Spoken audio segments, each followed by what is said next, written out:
All right, so here we go. We're going to be doing another meal kit for you, the foreigner domestic. This is a little bit of a take on Southern cuisine, something that is funny enough, really close to a lot of nuances that I grew up with in my home country in Brazil. So let's go over the kit that you got so you know exactly what you had ahead of you. Over here, you're going to have a bag with all your salad goods. You're going to have your tomatoes, beautiful Tasmanian chocolates from Ever Oak. In a little bag, you're going to have arugula, squash blossom from Ever Oak as well. Ever Oak is a farm that's located really close to Baldwin Park here in Orlando. And another good for Ever Oak, purple daikon radish. So that's your salad goods, okay? And then to make the salad with, you're going to have some red wine vinegar, some oil, some honey and mustard for us to make a honey mustard vinaigrette. I put it together. The consistency and the amounts, the ratio is perfect. 2 eggs. You have 1 egg yolk for your dressing, and the egg white and your egg is for your batter. We're going to go over that. Fear not.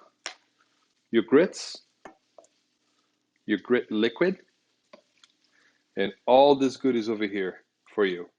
You're going to have Parmesan, garlic, butter, mascarpone, some chopped up parsley. You're going to have some oyster mushrooms from the great people of Nearby Naturals with some thyme in there as well. Some romano beans from Evro. Sorry, it took me a minute. Some beautiful cottage bacon from the great people over at Lake Meadow Naturals over here in Ocoee. Your dredging flour mix, we'll talk about that. Your frying oil, your roux flour, and your liquid for your gravy. Also, obviously, your chicken. Your chicken that we went ahead already and made it nice and thin for you, and we brined it. So this is quite simple. Let's go over some of the hardware, okay? This small pan over here, we're going to use the same pan for the mushrooms and for the beans. This pan, it's important that I show it to you like this, is about this deep, right? It's going to be for your grits. It's not super wide. So something like that, it doesn't need to be necessarily deep. If it's a little deeper, it's even better.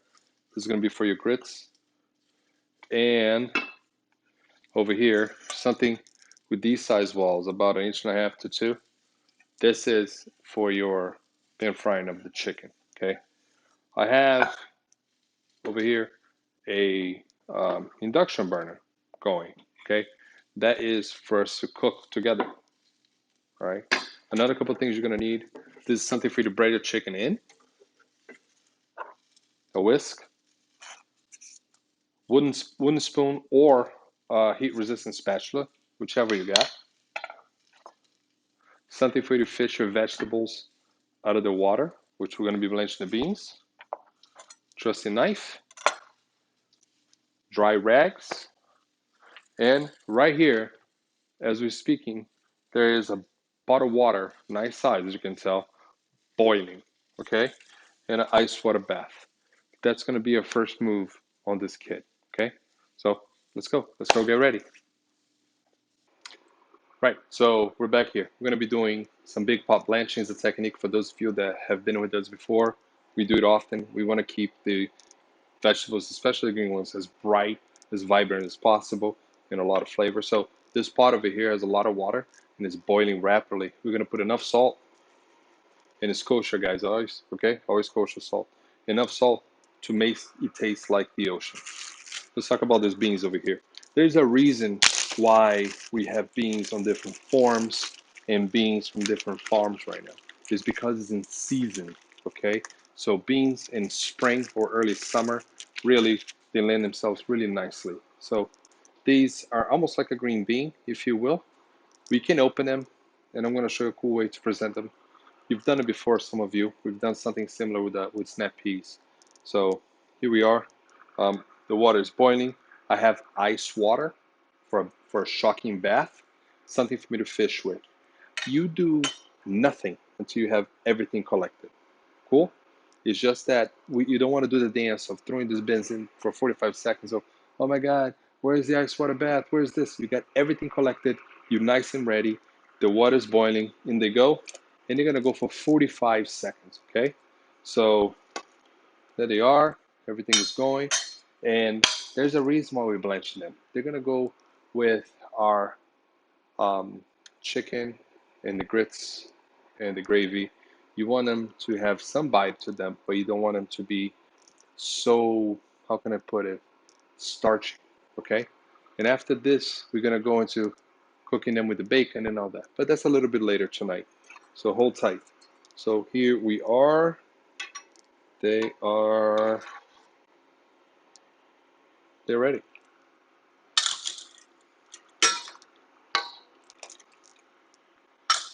Simple, right? So it seems like a waste, nice pot of water, all of the stuff. It's not. These are the details that you want to keep tight on you, all right? So now we're going to start doing other stuff. Hold tight. Okay, so now we're going to go ahead and start the grits.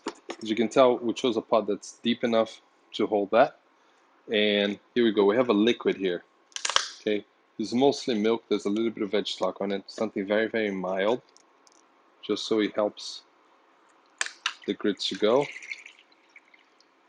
And I want it to go almost to a boil.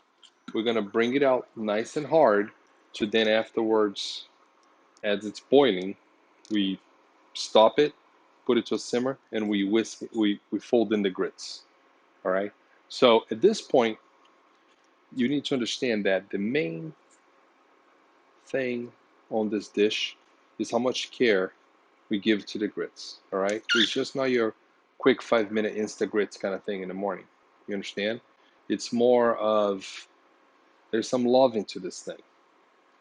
All right, you're gonna crank on the in the pot with the liquid with the grits broth, if you will, grits liquid. And as it's going, you're collecting a nice little black pepper. I like to have this guy over here, a pepper mill. I enjoy having that. I think it's not something that is, how can I put it, too hard to get nowadays. You can really find anywhere. And another thing too that I'm going to be doing as the grits are going, I'm going to be turning on my oven at a solid 275, 300 degrees. Let's do 300 degrees, okay? And that's going to be for later, all right? Okay, we're back. I just put a lid over here and got it going because it takes a little bit, okay? It is hot. It's going to be simmering, almost boiling soon. So I want it to be going relatively soon here. I got everything going. I got my grits right here, okay? And I have a wooden spoon or a heat-resistant rubber spatula. Chef, I have a metal spoon that I really love. I love my metal spoons. You do not do metal on metal. So never a metal spoon on something that you need to touch the bottom of the pan. You're gonna often see me cooking with one of these. That's not the occasion. The occasion is to be gentle with the bottom of the pot. And we're also gonna be using on this move a whisk. We're gonna start with a whisk. Okay, so grits is super starchy. Let's start with some salt. And let's start with some pepper. At this point, I'm going to turn down my fire. And I'm going to be whisking in the grits. As you can tell, these are coarse grits.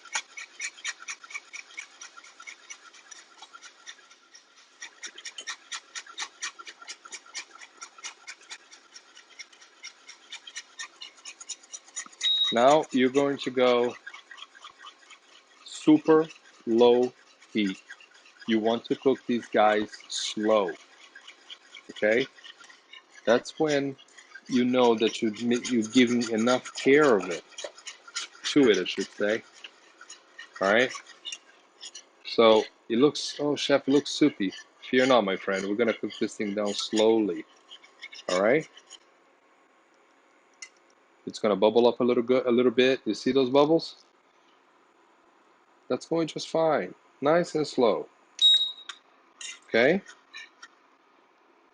Fold it in a little bit.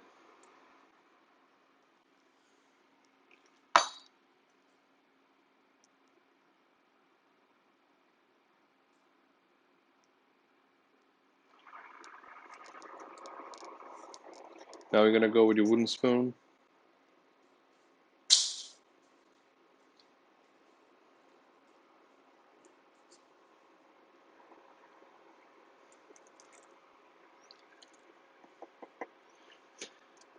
And just so we can get things going, now I'm gonna move to a back burner over there, and this thing's gonna be cooking throughout our session over here. Okay? Once in a while, you wanna come over here. You wanna get some strays, because that's when you get inconsistency. Is because some of them stuck to the walls of the pan or the pot, I should say, and didn't get cooking. All right. At this point, I'm just gonna move it over there to my back burner, and every so often I'm gonna go and fold it. Cool. So we're back. So here's what we're gonna be doing. I'm gonna be breading the chicken. Okay. So first thing you're gonna be doing your egg wash. Super simple. Pay attention though. I gave you 2 eggs from Lick Metals. Okay. So you're gonna do 1 whole egg right into the bowl. Okay. And the other egg you got, you're gonna keep your receptacle right here, and you're going to crack the egg in half, put in your white, and save your yolk. Your yolk is going to be for your vinaigrette, so you gotta keep that. All right, so right there. Cool. So you have a whole egg and some whites here. With that, you're gonna be putting in the cream. Chef, what does that do? That gives a nice coating to it, guys. Okay, it coats up real nice. You're gonna whisk it together. For those of you that like spicy things, this is a great time for you to put on whatever hot sauce you prefer. Okay, I like to just put some salt,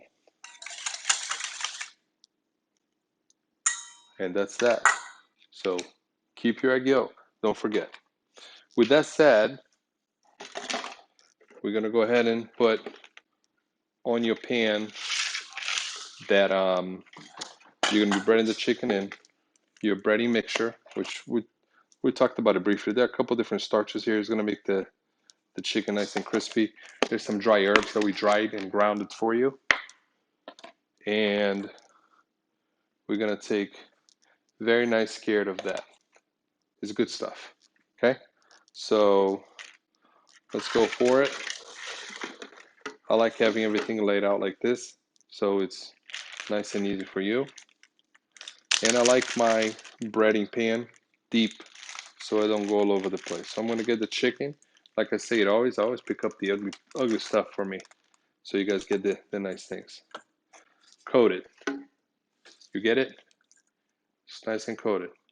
And at this point, you're gonna shake up a little bit of the excess without making a mess. Put it in here.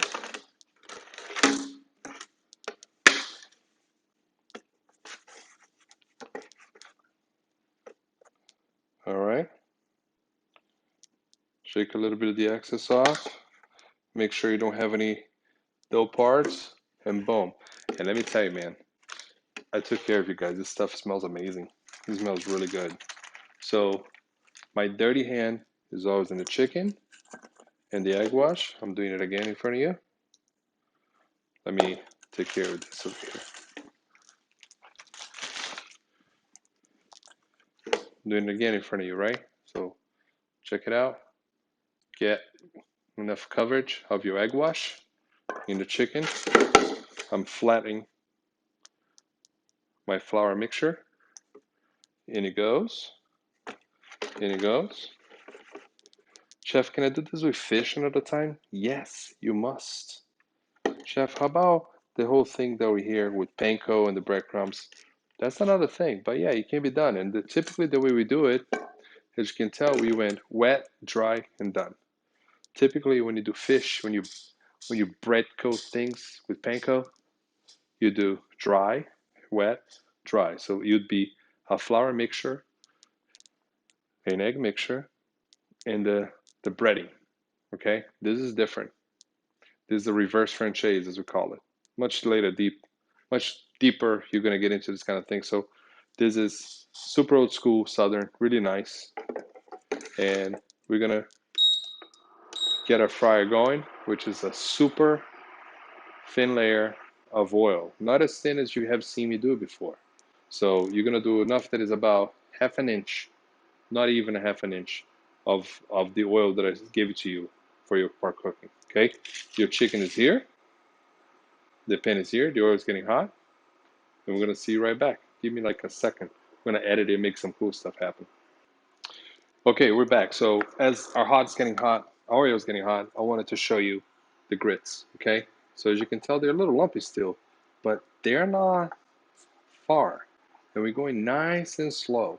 And there's going to be a nice amount of time there for you. Okay, I'm going to talk about that time as well in the fire.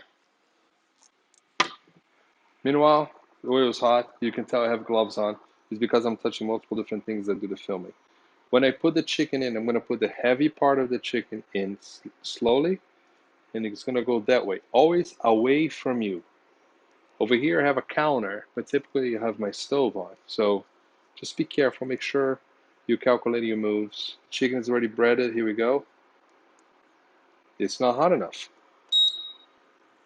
And you may think that I messed up over there, but no, I wanted you to see that it's not hot enough. It needs to be nice and pan frying hot, okay? I don't want to give you a temperature, I want you to feel it. Also, you're not going to have a thermometer that's going to be accurate enough to measure this sort of thing. So, what I like to do, all I, it's actually a little bit of a kind of a cook hack. That right there, that's hot enough. I sprinkle a little bit of water on my fingers, but very, very little, and here we are.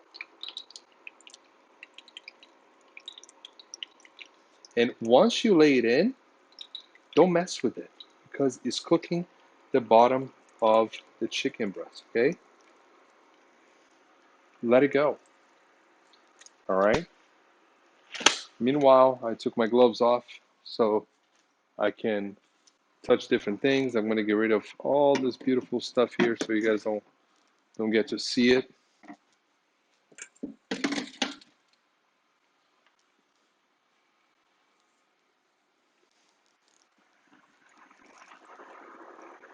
And at this point too, you can either use something like this, which a lot of people use it. I don't like it because the breading is very delicate. What I like to use is actually a regular fork.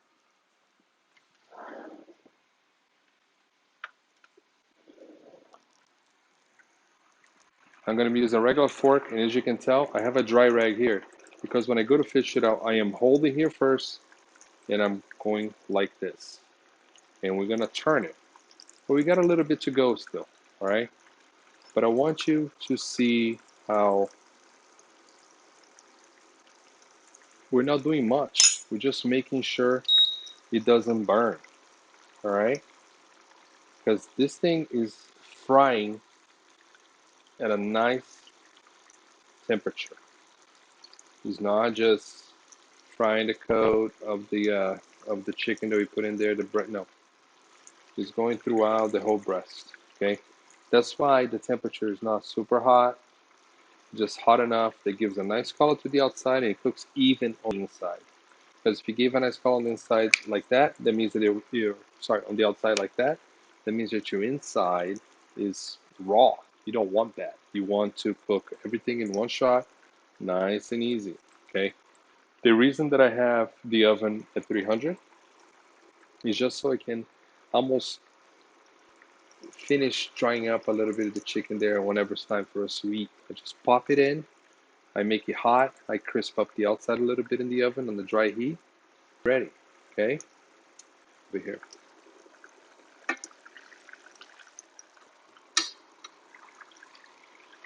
Not yet. Are we almost there? Okay. We're not gonna cut this. We're gonna let this footage rolling so you guys see the timing. All right. Then we have it on a low to medium on it. And I'm gonna go back. Look at the hue of my grits. It's cooking on a. You taste and you taste and you taste. You adjust the salt. It's gonna take a lot more salt than you think.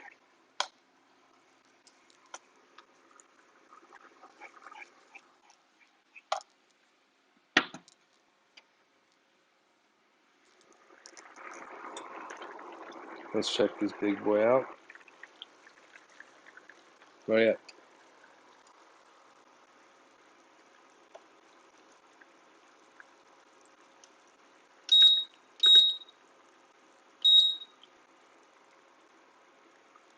So typically when I fry this in a restaurant setting, you fry it on the deep fryer, which is much different, but it's also much more violent. So you fry it in like a 375, 350 in the fry. It's too much. I feel like this is actually, you get a better product. Your chicken comes out nice and flat because whenever you put it in the deep fryer, obviously the vat's about this deep and the chicken is just going here, and as it cooks, it curls and it goes all sorts of nasty. I'm sure everybody over here has had some subpar veal or chicken parmesan, and that's what it is. They don't fry it in the pan. They fry it in the deep fryer. They just throw it in there, you know. So it's kind of sad. This is actually a lot better, a lot more controlling. We're getting there.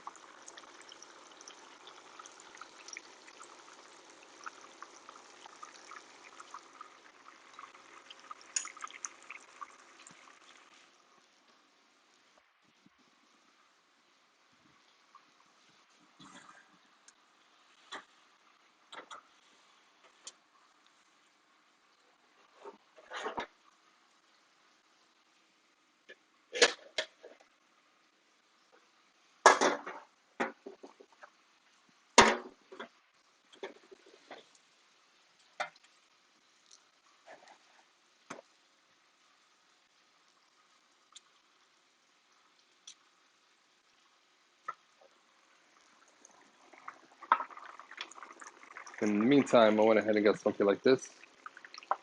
Just a thin layer of paper towel, just to catch the extras. Oh yeah.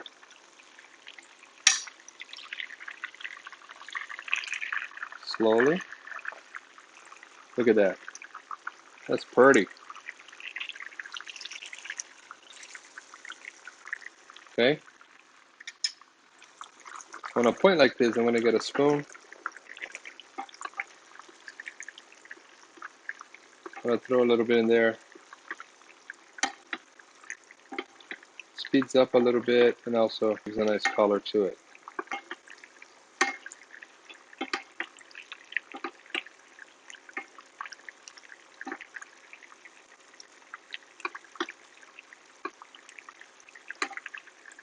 Tell you what, kids, I have the distinct feeling this is gonna be pretty delicious because it smells amazing. All the herbs that I dried for y'all and ground it and put it in the flour mix, making this place smell spectacular. It's gonna do the same thing to your kitchen as well. So we're back. So I just want to show you. I'm very comfortable around the oil. Obviously, I've been doing this for a long time. So just be careful. Don't screw up with the coating that you have done at the bottom. And don't burn yourself. Just hold it tight, super tight before you move it around. Safety is a huge concern here. I want to talk to you about the gravy. We're going to be making the gravy on the same pot, but with a lot less of the oil. The best thing you can do is to get an old pot or something that is metal that you can dispose of some of the oil, and make sure that whatever it is you're going to dispose the oil in is super, super dry. Like, I'm going to use this pot. It's a pot that I don't care much about, but, you know, it's a good pot. As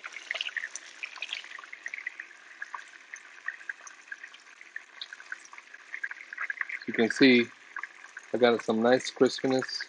There's still some of the hue of green on it. Seems a little weird, but I tell you, man, it's going to taste delicious. It's something that I've done on something else similar. I really wanted to show you that we are going to be doing this over here. We are going to be disposing of the oil carefully, okay? Super hot, be careful, make sure that the pot that's going to be holding in this dirty oil is dry. That's too much fat. Why you want that? Because in here we're going to be doing the gravy, okay? So you want that. Right now my fire is off. The heat on this burner is off entirely, okay? And as you can tell, the chicken looks pretty delicious, okay? I have it on a thin little paper towel, just catching a little bit of the extra. And I'm going to put it to the side for a second. Okay, so I wanted to talk to you about the gravy. We're going to start off with the same pan that we had the chicken frying in with a little bit of oil. As you can tell, it ain't much at all, okay? The pan, I'm going to heat it up right now. I'm going to put it on an almost medium fire. And we're going to get our mushrooms. We're going to start off searing these mushrooms, okay? So the pan is hot. The oil is hot, obviously, from before still. I just want to give a sear to them. All right? And as it sears, they're going to turn and turn and turn. Also, a little bit of salt, always kosher, a little bit of fresh pepper, and I have my thyme that's going to go in a little while. And also, I gave you 3 garlic cloves or so. Get 1, okay? This garlic clove over here, all you got to do is go on the counter and crush with the bottom of your hand, okay? Your butter is also sitting over here, just waiting for you.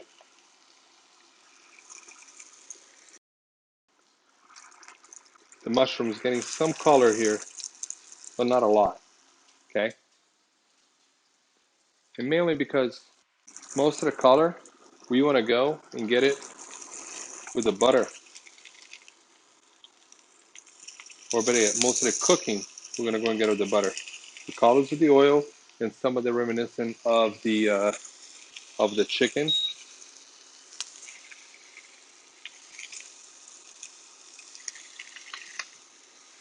I'm collecting some of that extra oil. And I'm also going to go ahead and pick up a little pan over here. And I'm going to go and put on the same pan that I have the beans that were on the ice water. I put them over here to dry up, and I left them on in what's call it, on room temperature. There they are, together with the mushrooms. Okay. And as the mushroom's cooking, I'm gonna check over here.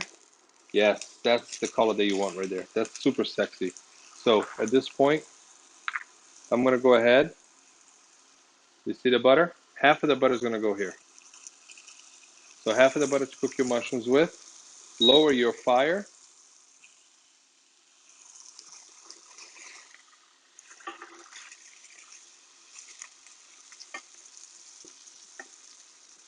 And we're gonna throw some garlic to get some of the flavor out.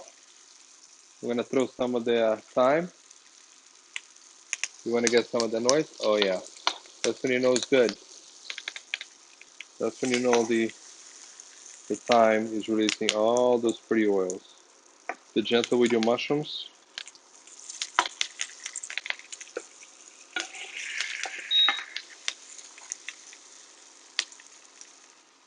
I don't know if you can tell, but I went ahead and made it as close, as close to the butter and the garlic and the thyme all together there so they cook.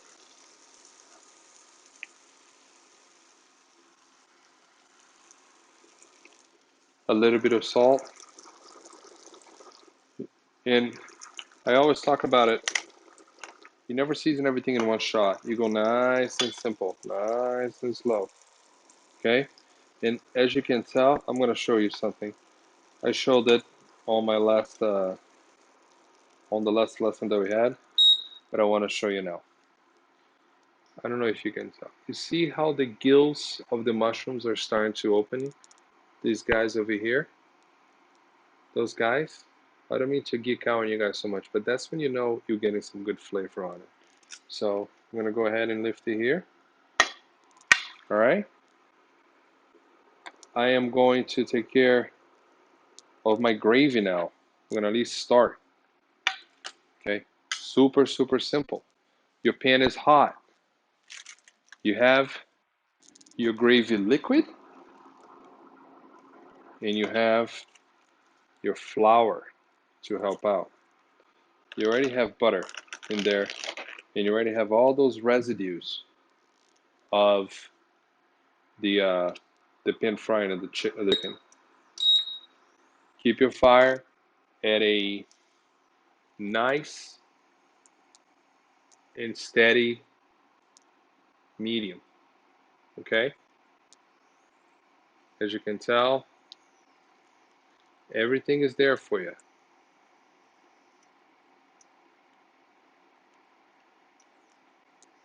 It's getting hot. And at this point, you're going to go and get that wooden spoon and you got your cream here, right? Your gravy liquid. Sorry. You, with the spoon, you're going to go and put some of the flour in there to initiate the roux. Okay? And that's going. And with this spoon, you're going to fold it in with all the fat. And it looks dry, right? And it's fine. You feel it's dry? No problem. Throw a little bit of that butter in here.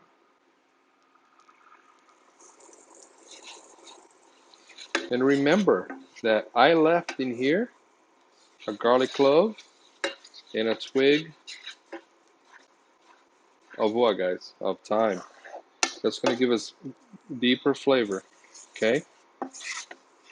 The chicken bits in the pan together with the flour is making this place smell incredible. All the nuttiness of the butter and the flour coming together is really nice. So I don't want this to be too dark, okay? So it's not, I don't want the temperature of the pot to go too high, and I don't want the fat to burn the flour. You see those little bubbles, those little blisters that are going on right there? At this point, I'm going to go ahead and add some of my gravy liquid. And you're going to mix. And you're going to fold. You can't stop. But if you stop, it's going to get lumpy. I try to put everything together. And I'm going to put more.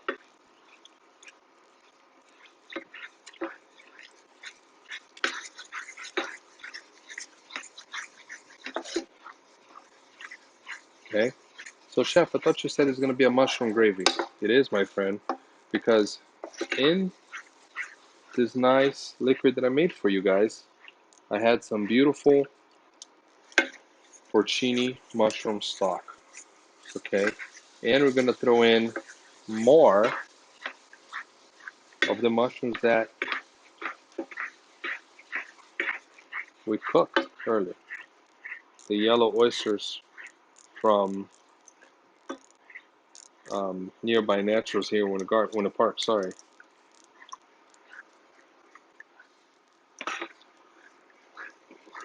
So at this point, I'm lowering the fire to a super low. Okay. I want to incorporate my flour as much as possible. And those of you guys, again, those folks that really enjoy that hot food, as in spice level, it's a good time right now to add some heat. I'm gonna put a little bit of salt, a little bit of black pepper, and I want to switch something with you, okay? As you watch this pot over here, I want to go ahead and show you what's going on with the grits.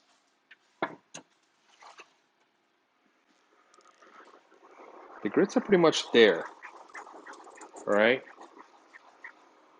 And as they sit there, every once in a while I get some of those residues on the wall, and I put it together there because I want them to be even. And at no point did we have any sort of scorching. If you scorch a pot of grits, it's done. Throw it out. Don't even waste your time.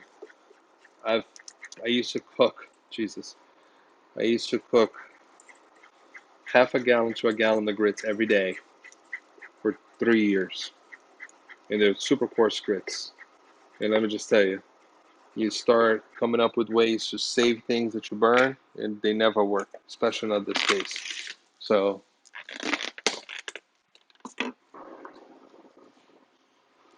great consistency. There's enough. Um, there's enough salt. I'm not adding any more. I'm gonna let it go a little longer. I'm gonna switch to the gravy for you guys to see where the gravy is going. I had the gravy going on the same exact temperature on my back burner over here.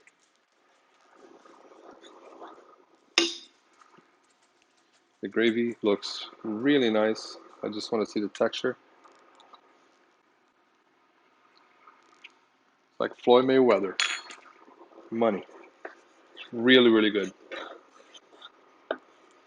I just want to be super nitpicky and make sure I don't have any lumps at this point. Because the last thing I need is for some of you guys saying, Chef, your gravy was lumpy. No. I'm going to make sure my gravy is even better than the grits. Okay, so super low and slow at this point. A lot of love. A lot of, how can I put it? Tenderness. You don't want to hammer this thing. You want it to make it nice and gentle and beautiful.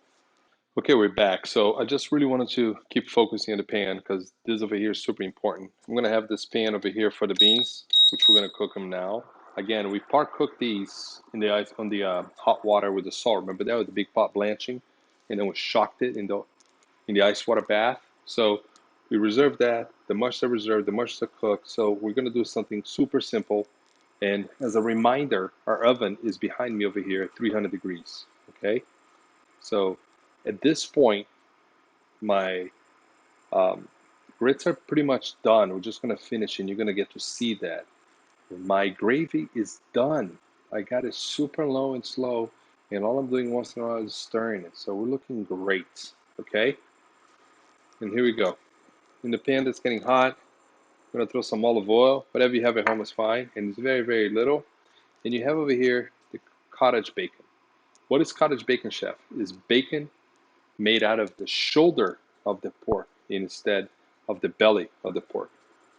Okay, so we're going to render this. And again, we're going to be using our wooden spoon. As the bacon is rendering, you don't want a lot of color. You just want them to let go of the fat.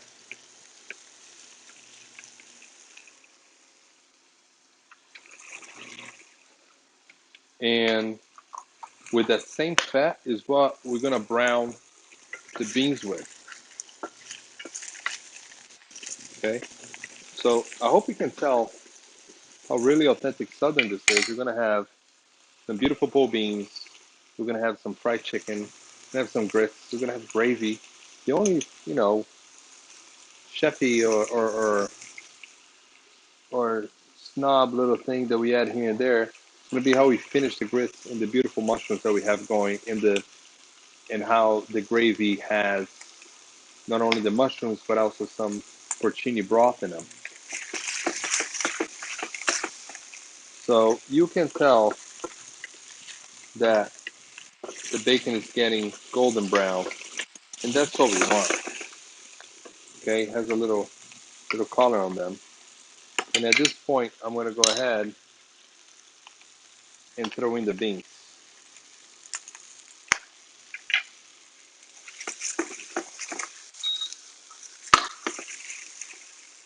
Let the beans get a little bit of color, not much. But more than anything else, you want for them to be well seasoned and with lots of the flavor from um, the bacon. Sorry, I can't. I hate this mirror glass stuff. This burner stuff that we have at the house. It drives me nuts. So I like seeing color, and I'm looking for some sort of those blisterings right there. You see it? Let's see it. See how that blister right there? That's what we're looking at. Okay? And again, remember that we talked about the oven, right? At this point, I'm going to get the mushrooms, which, by the way, as we were talking over there, and sliced in half, so it's nice and portioned. And at this point, I'm going to go ahead and put it in the oven for us, okay? So just keep you warm. I'm also going to be putting in the oven the chicken, okay? Why am I going to be doing that? I want to crisp up a little further in the oven, and also I want it to be nice and hot for us. Okay, so we're going to be talking about our salad here. A lot of these goods came from local farms, including the egg yolk and the eggs from before. They all came from Lake Meadow Naturals, down the street from where I live here. So we live in Oakland. I'm super close to Ocoee and some of the other vicinities loaded with farms. Those of you that live in the downtown area, we're going to be talking a lot about Ever Oak, which is a farm that's super close to Baldwin Park, let's say. So not that far from downtown Orlando itself. So let's go ahead. We're going to go and do the vinaigrette. Okay. So first thing you're always going to need a bowl, clean, super clean. Okay. That's going to help the emulsification work in your favor. Same thing with the whisk, always clean. Okay. Going to get your yolk, dead center. Also, you're going to get your mustard, which is not only your flavoring component of this, since the honey mustard, but it's also your binding agent. And that is already together with the honey. So everything is in there for you.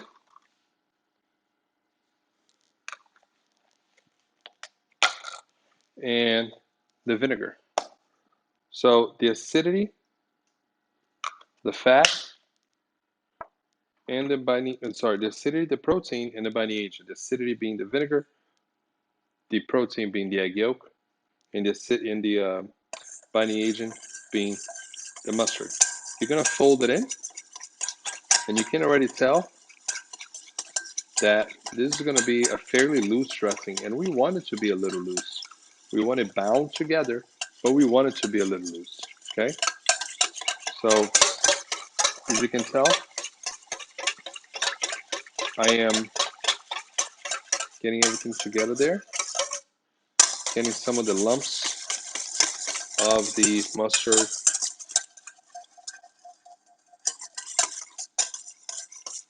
blended in. And at this point, there has been no emulsification. I just want to put a little bit of the salt, a little bit of the black pepper, But chef, you don't use any fancy spices. This is about cooking and about the highlighting of the other ingredients that we collected from these farms over here locally, okay? So super straightforward Southern cuisine. Here's your oil. We're using a blended oil, which is canola and olive oil. Okay, so I know a lot of you are repeats and some aren't. Some of you are doing this for the first time. I get a little hack here. I put dish towels underneath my bowl. And as I'm whisking, I'm whisking right at the bottom of the bowl with the yolk, mustard, and honey and vinegar mixture. And as I'm going in here, I have a steady stream of the oil. And the whisk is helping me emulsify it. Okay? Nice and steady. Once I start drizzling the oil, I'm not stopping with the whisking. That is allowing me to emulsify everything together. The fat of the oil, the protein of the egg yolk, the binding agent of the mustard, and the acidity of the vinegar.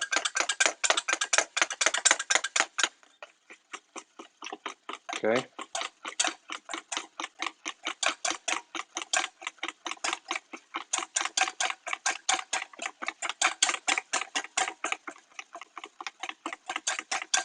It's coming together.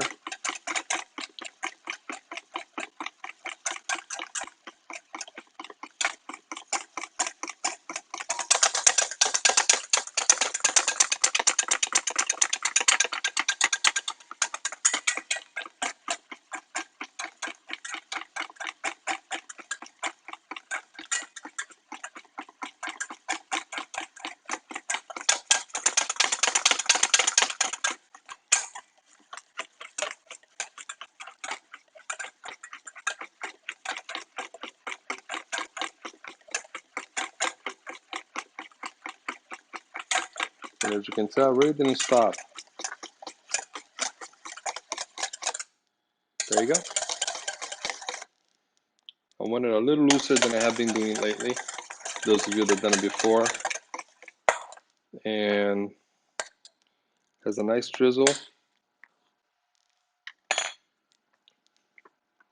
Beautiful taste of mustard, the honey, and a nice little tanginess of the acidity of the vinegar.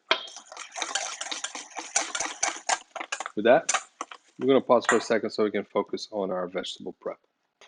Cool. So now we're going to dive right into our vegetable prep, okay? So you have your salt and pepper here handy. And it's not just a vegetable prep. We're going to be plating the salad as well.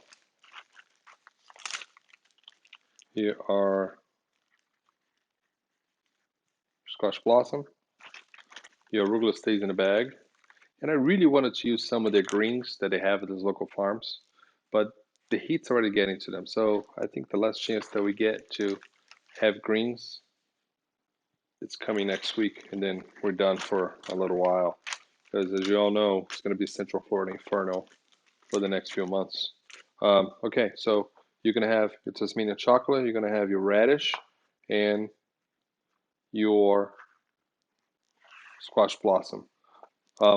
I have washed your vegetables, and I have washed these again.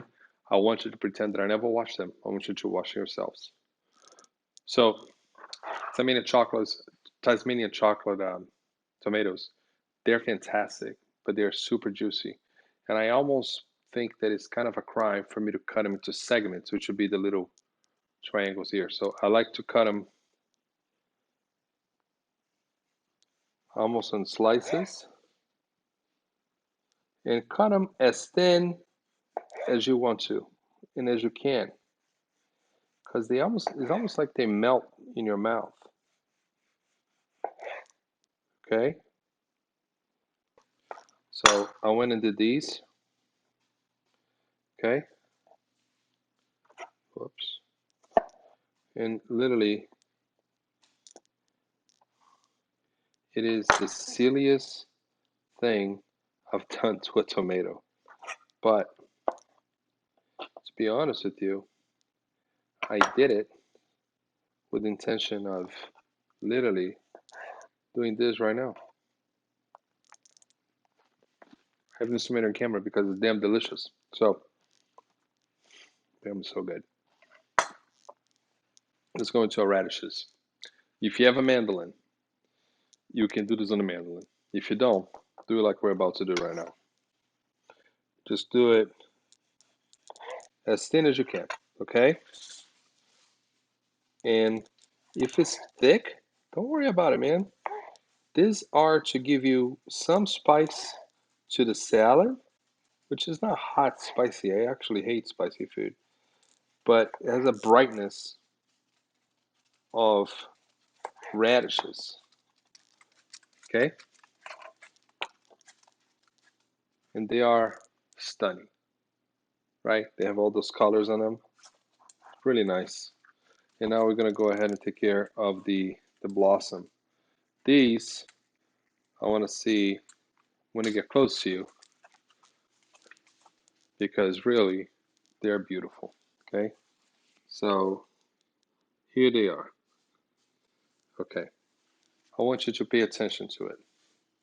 If you look at it, they're all connected together. Go like this, peel them off, and peel them off, and get all of it in it. You know what I mean? Don't leave any on this bottom part of it here. Peel all of it. And this is literally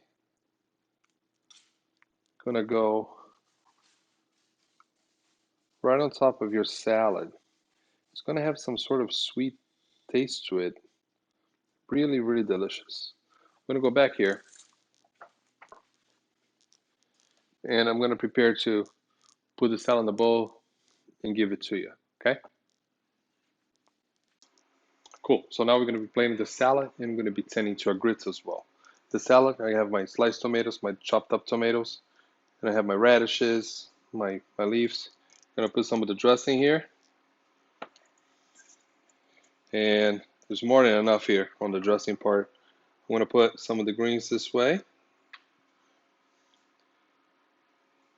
Putting some of the tomatoes here. I'm really only plating one because I'm only gonna be eating one. I hate wasting food, to be honest with you, but I give you enough for you to have enough for two, as you're gonna see what's left on my board. Here's some of my tomatoes, the chopped up ones. Together the sliced ones. Here's some of my radishes. Eat the rainbow, right? Is that what they said? Super nice and colorful. And here's some of my blossoms. So this is just a nice representation of what we have available right now with some of these local farms here in Orlando. Okay, this farm, Ever Oak, 10 minutes from downtown Orlando, 5 minutes from Baldwin Park, super close to everything. So why don't you come over here? I want to show you what we have going on the grits. So I have my grits nice and hot, okay? And we've been stirring it and stirring it and start really taking care of it, okay? When you see it, if you can see it, that means you can stir it. So look at it. Nothing's stuck on the bottom. That's what you want right there, okay? This little container here, this beautiful thing here, we have mascarpone cheese. Yes, I said it right, mascarpone. So instead of just butter, mascarpone. And then as the grits are hot, it's gonna fold in the mascarpone. Great flavor, super mild, just luscious and sexy and creamy. And now I'm gonna throw in some Parmesan. The Parmesan is gonna kind of help you bind it together a little bit. It's really gonna make it harder, okay? But it's gonna give the nice savoriness to it all. So the mascarpone and the Parmesan really are gonna give some great body and flavor to it. Don't let it stick to the bottom of the pan, okay? And if it is, that means you scorched it. Start over.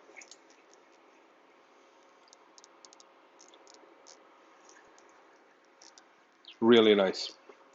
Really nice. So we're gonna go. I got my plate over here.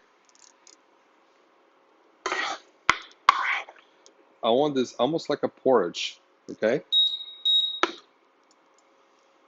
I want this to kind of give on me a little bit. Oh, chef, I like it thicker. Cook it a little less liquid and put more Parmesan at the end, okay?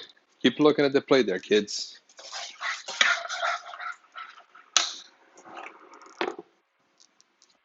So, I don't know if you remember, but we had the chicken in the oven and the beans in the oven as well. So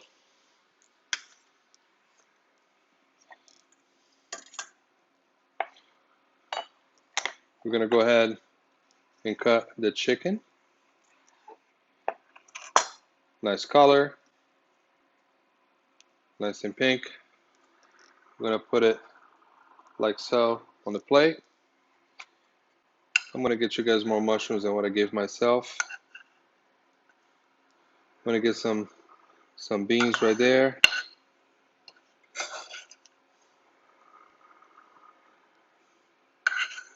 And some of the bacon bits. Beautiful bacon that we have from Lake Meadow Naturals on the cottage bacon.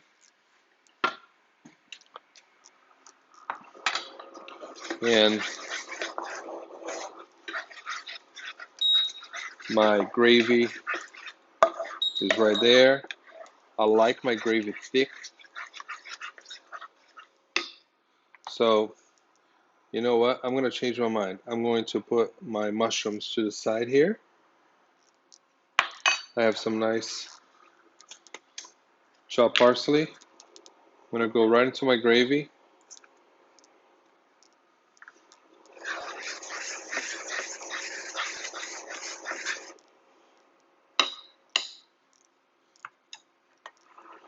And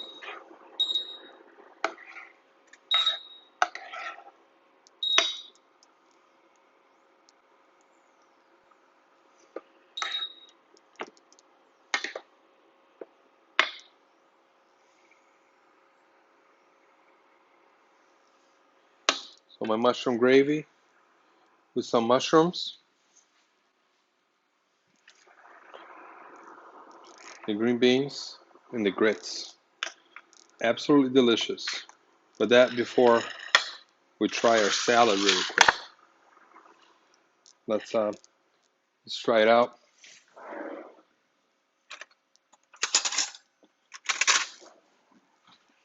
So my salad, I'm actually excited about this salad because really, man, tell you what, really nice. Tomatoes really make it, man, wow. Radishes, wow, so bright, absolutely delicious, and everything. Let's let's get on the main course over here.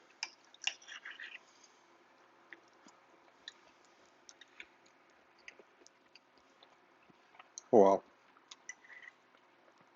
that. So funny thing, obviously, I didn't grow up in the South, but I grew up in the South. I've been here in the States for 20 some years and always in the South mostly. Really, really nice. Super flavorful. The mushroom gravy has great depth on it. And the grits are super creamy, very cheesy. The mushrooms are good. The everything really, the flavors really come out well together. So I hope you get to enjoy this as much as I am. To be quite frank with you, after we cut off the video right now, I'm going to finish this plate. It's absolutely great. You're going to have a good time. Just remember a couple things. One, stir your grits. Keep stirring them all the time, nice and low. Same thing with your gravy, okay? But just stir your grits all the time. Don't squash them. Nice and steady. Your chicken, you guys saw how easy it was. All right? I hope you love it. I loved it. Hope to see you again soon. I think with the next one, you're going to be doing more seafood, so I hope to see you again.